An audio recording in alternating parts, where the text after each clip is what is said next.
Aspirer à la direction divine. Shalom bien-aimés dans le Seigneur, notre méditation du jour s'intitule Aspirer à la direction divine. Première partie.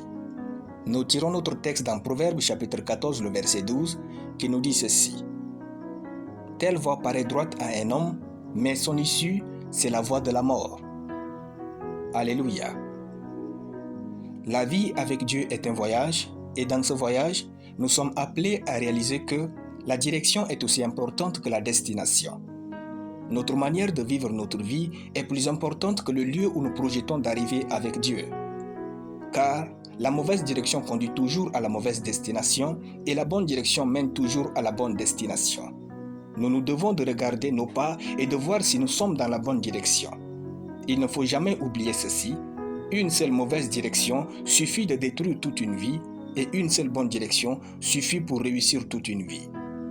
Notre texte dit « Telle voie paraît droite à un homme, mais son issue, c'est la voie de la mort. » Sachez donc que la mort n'est pas dans la voie qu'elle trace, l'échec non plus. Le diable paraît toujours beau, mais il reste le diable. Ne pas prêter attention à notre manière de vivre, de prendre des décisions, de choisir nos aliments, nos lieux de fréquentation et nos amis, d'examiner nos désirs et motivations garantissent une mort certaine. Nos directions sont le résultat de notre intelligence, de nos yeux et souvent pour notre plaisir. Le piège est que nos yeux ne voient jamais au-delà de 10 ans, nous avons une vue si limitée. Notre intelligence est limitée.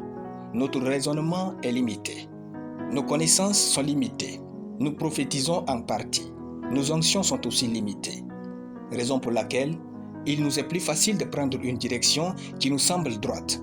Mais son issue, c'est la voie de la mort. Il est donc crucial de faire très attention à la manière dont nous faisons les choses plus que la nature des choses elles-mêmes. C'est alors que nous pouvons prendre une bonne direction dans la vie.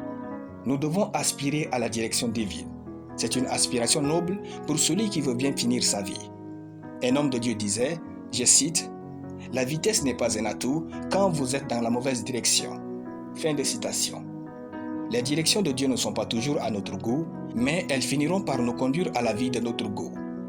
Dieu ne nous conduit pas par nos yeux, nous devons donc être capables de percevoir plus loin que tout ce que nous savons. C'est alors que la voie à une vie excellente nous sera pleinement ouverte. Dieu peut nous conduire par le chemin que nous n'aimons pas vers là où nous aimerons toute notre vie. Dieu est capable de conduire à ce qui ne ressemble à rien du tout pour là où nous serons comblés. Aspirons à la direction divine. Alléluia. Nous allons prier. Je confesse que l'Éternel est ma lumière et mon guide.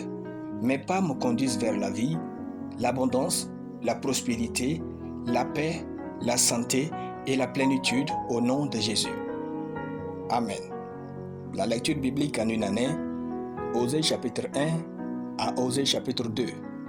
Soyez bénis, c'était le pain du ciel.